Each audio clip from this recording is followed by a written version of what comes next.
أعوذ بالله من الشيطان الرجيم بسم الله الرحمن الرحيم. Louange à Dieu, le Seigneur du monde, et que la paix et la bénédiction soient sur le messager de Dieu, Muhammad, ainsi que sur sa noble famille et ses compagnons élus. Chers frères, chères sœurs, très chers enfants, Assalamu alaikum wa rahmatullahi wa barakatuh. Alors aujourd'hui, je vais partager avec vous un verset coranique qui est vraiment impeccable, avec lequel on va apprendre beaucoup de choses. C'est un verset qui nous parle de quoi? De Dieu, qui nous parle des parents, nous parle de quoi? Des proches, nous parle des orphelins, nous parle des pauvres, nous parle de quoi? Des voisins, et puis nous parle des voyageurs qui sont en route, sont en fait nécessités. Et à la fin, il nous parle de quoi? De l'orgueil, qui est en fait négatif. Alors, c'est le verset 36 de la sourate An-Nisa, la femme, ou bien les femmes. Tout d'abord, je vais réciter le verset en arabe et puis je vais vous expliquer. Bismillah ar-Rahman ar-Rahim. Wa'budu Allah wa la tushriku bihi shay'a wa bil walidayni ihsana wa bidhil qurba wal yatama wal masakin wal jari dhil qurba wal jari al junub was sahibi bil janbi وابن السبيل وما ملكت أيمانكم إن الله لا يحب من كان مختالا فخورا صدق الله العلي العظيم. Alors voilà le verset 36 de la sourate An-Nisa. Traduction et explication. Dans ce verset, nous voyons comment Allah nous parle. Tout d'abord, il nous dit adorer Dieu et ne lui donner aucun associé. Adorer Dieu et ne lui associer rien, c'est le droit de Dieu sur son serviteur. C'est le droit de Dieu sur son serviteur. Alors, Dieu, qu'il soit béni et exalté, ordonne dans ce verset, ordonne de n'adorer que lui, sans rien lui associer. Pourquoi? Parce qu'il est le créateur, le dispensateur par excellence. Il est le créateur et dispensateur par excellence, qui satisfait tout seul les besoins de ses créatures. Voilà, c'est pour cela qu'on doit adorer Allah. Et puis, tout de suite, il nous dit, agissez avec bonté envers vos pères et mères. Juste après l'adoration de Dieu, deuxième devoir pour nous, c'est agir avec bonté envers les parents, papa et maman. Alors, pourquoi? Car ce sont eux qui nous ont mis au monde. Ce sont eux qui nous ont nourris et nous ont éduqués. Ils ont gaspillé, n'est-ce pas gaspillé, ils ont sacrifié beaucoup du temps pour nous. Alors, ils ont pensé à nous jour et nuit. Ils nous ont éduqués, ils nous ont grandis, ils nous ont nourris. Ils ont fait le maximum pour nous. C'est pour cela que Allah nous ordonne de quoi? D'adorer, de respecter les parents et agir avec bonté envers eux. Alors, je vais vous présenter un hadith rapporté par Ibn Mas'ud. Alors, Ibn Mas'ud demanda au saint prophète en disant, ô le messager de Dieu, quelle est l'œuvre la plus aimé de Dieu. Vous voyez, c'est Ibn Mas'ud, au messager de Dieu. Quelle est l'œuvre la plus aimée de Dieu? Qu'est-ce qu'il a dit? Il a dit prière à l'heure. Prière à l'heure. Dès qu'il arrive le temps, dès qu'il dit Allah Akbar, tu vas faire la prière. Et puis, bienveillance envers les parents. Deuxième chose, très importante, après la prière, c'est la bienveillance envers les parents. Dans le verset 14 de la sourate, de la même sourate, c'est-à-dire la sourate An-Nisa, nous avons un verset très intéressant. Là, il dit, alors, Allah qui dit, il dit, sois donc reconnaissant envers moi et envers tes parents. Tu m'écoutes ou non? Vous voyez, dans ce verset, on dit, Allah nous a dit, sois reconnaissant tout d'abord envers moi comme ton Dieu. Et tout de suite, il dit, et envers tes parents. Et puis, c'est l'imam Reza alayhi salam qui a dit. Imam Reza alayhi salam, qu'est-ce qu'il a dit? Alors, quand vous voyez ici les expressions de reconnaissance envers Dieu et envers les parents sont mentionnées simultanément. Alors, Imam Reza alayhi salam a dit, celui qui n'exprime pas sa reconnaissance envers ses parents, c'est comme il ne remerciait pas Dieu. Vous voyez, parce qu'Allah nous a dit, remerciez-moi et remerciez les parents. Alors, on doit toujours remercier les parents. Ça nous donne, en fait, l'importance. Ça nous donne l'importance du respect vis-à-vis des parents.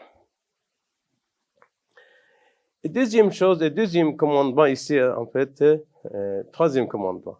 Premier, c'était adorer Allah. Deuxième, c'était, en fait, agir bien avec bonté envers les parents. Et troisième, qu'Allah nous a dit, agissez avec bonté envers les proches. Avec bonté envers les proches. Les proches, oui, les proches, les parents, les proches parents. Le meilleur comportement envers eux est de ne pas rompre la relation avec eux.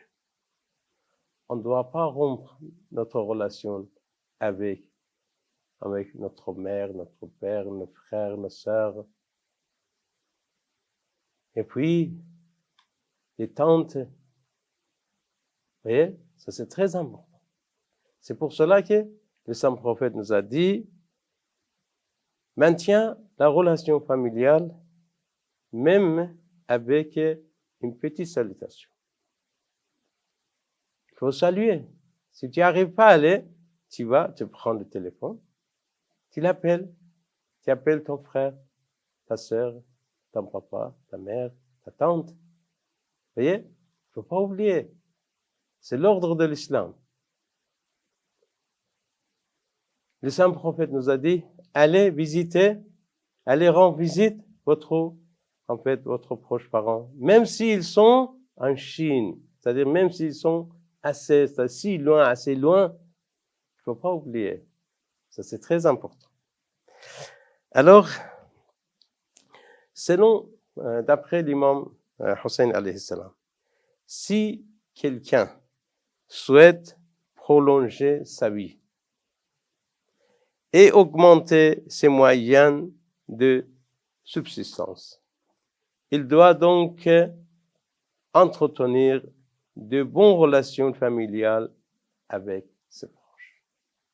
Si tu veux prolonger ta vie, prolonger ta vie, augmenter en fait ta provision, il faut que en fait tu dois donc entretenir de bonnes relations familiales avec tes parents. Voilà, donc c'était troisième chose au niveau de ce verset. Gardez bien, en fait, tenir la bonne relation et maintenir la bonne relation avec les proches parents. Ça, c'est tellement conseillé dans l'islam. Et le commandement suivant, ce sont des orphelins. On doit agir avec bonté envers les orphelins. Les orphelins, oui, il faut pas laisser les orphelins. Les orphelins font partie de notre société. Ils sont des êtres humains. Quand même, ils sont faibles. Ils n'arrivent pas, en fait, s'occuper de quoi? De soi-même. Alors, c'est le devoir, c'est le fonctionnement de quoi? De la société de s'occuper de quoi? Des orphelins. C'est pour cela que Allah nous dit dans ce verset, agissez avec bonté. Agissez avec bonté envers les orphelins. Alors, le saint prophète a montré son index et son majeur, comme ça. Le saint prophète a montré son index et son majeur, en disant, moi et celui qui prend en charge un orphelin. Moi et celui qui prend en charge un orphelin, au paradis, nous sommes comme ces deux doigts, s'il craint Dieu. Vous voyez? C'est-à-dire, il est juste à côté de moi. C'est-à-dire, sa situation, sa position au paradis ressemble à celle de moi. Parce qu'il s'occupe d'un orphelin.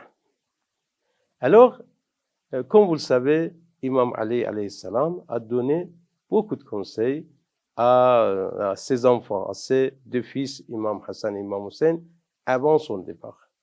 Après qu'il a reçu, en fait, le sabre de Ibn Muljam, en fait, il était vivant pendant 2 jours. Pendant 2 jours, il a donné pas mal de conseils à l'imam Hassan et l'imam Hussein, paix sur eux. Parmi ces conseils, il a dit, mes enfants, Hassan et Hussein, craignez Allah,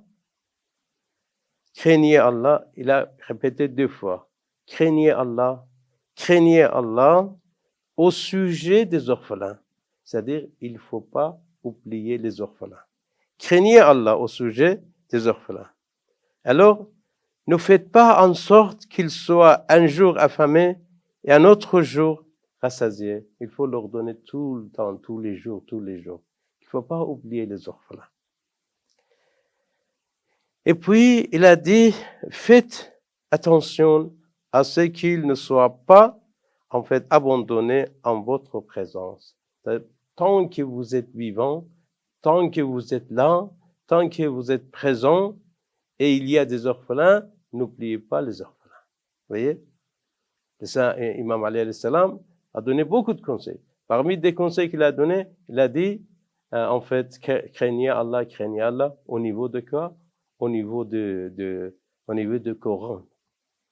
Au niveau de quoi? De celui qui m'a frappé. Fais attention. Il m'a donné un coup de sabre, il faut lui donner un coup de sabre. Si je reste vivant, c'est moi qui va s'occuper. Si je pars, alors il m'a donné un coup de sabre, pour lui donner un coup de sabre pareil. Il faut pas en fait ajouter. Et là aussi il dit, craignez Allah au sujet des orphelins. Il faut pas les oublier. Il faut pas leur donner un jour et leur laisser un autre jour. Et puis, il a dit, faites attention à ceux qu'ils ne soient pas abandonnés en votre présence. C'est-à-dire, il faut toujours penser à qui? Aux orphelins. Alors, là, Imam a dit, celui qui prend en charge un orphelin, il doit être pieux. Il doit craigner Allah. C'est-à-dire, il ne doit pas abuser l'argent d'un orphelin. Il ne doit pas abuser la richesse d'un orphelin. Il ne doit pas bouffer et manger l'argent d'un orphelin parce que c'est très, très dangereux pour lui, pour sa famille. Alors, il y a un verset dans la sourate An-Nisa, dans le même sourate qu'il dit, Alors, il dit, vraiment, ceux qui consomment injustement les biens des orphelins ne font que consommer de feu dans leur entraille.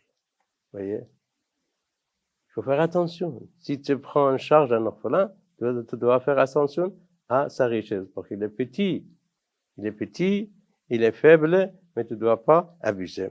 Alors, selon ce verset-là, alors celui qui mange le bien d'un orphelin, c'est comme s'il introduisait un feu dans son entraille, dans ses entrailles. Alors, il faut faire attention. Et puis, il sera châtié dans le feu de l'enfer ou bien par le feu enflammé. Alors, c'est le verset 10 si vous voulez. إن الذين يأكلون أموال اليتامى ظلما إنما يأكلون في بطونهم نارا وسيصلون سعيرا. Alors voilà, c'est le conseil du Saint-Coran au niveau des orphelins. Et puis, par la suite, nous avons les pauvres. Selon ce verset-là, on doit agir avec bonté envers les pauvres. Il nous dit, agissez avec bonté envers les pauvres. Parce qu'ils font partie de notre société. Et nous sommes différents, c'est normal.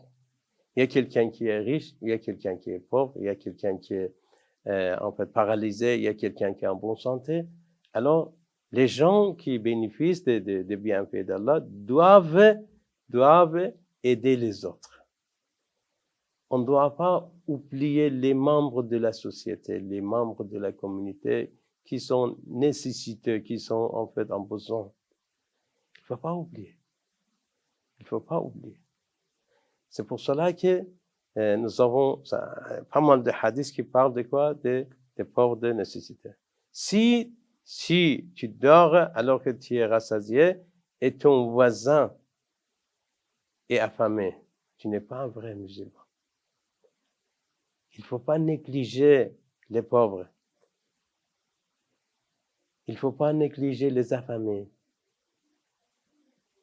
Alors, je vais partager avec vous une petite histoire rapportée par l'imam Bagher alayhi salam. Imam Bagher alayhi salam raconte l'histoire de son père, Imam Zayn al-Abidin. Et Imam Bagher décrit l'habitude de son père en disant: mon père, Imam Zayn al-Abidin, sortait de la maison au milieu de la nuit. Alors, il portait un sac à dos rempli de provisions.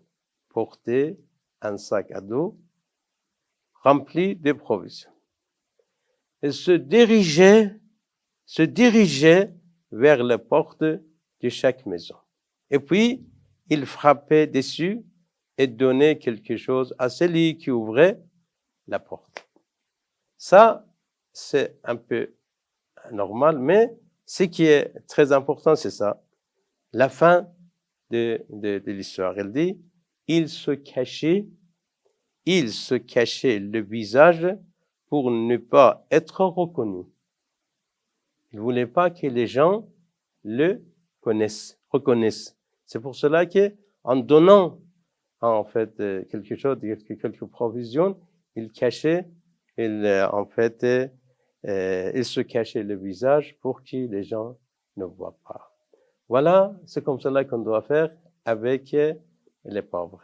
Donc, je vous ai expliqué une moitié de quoi?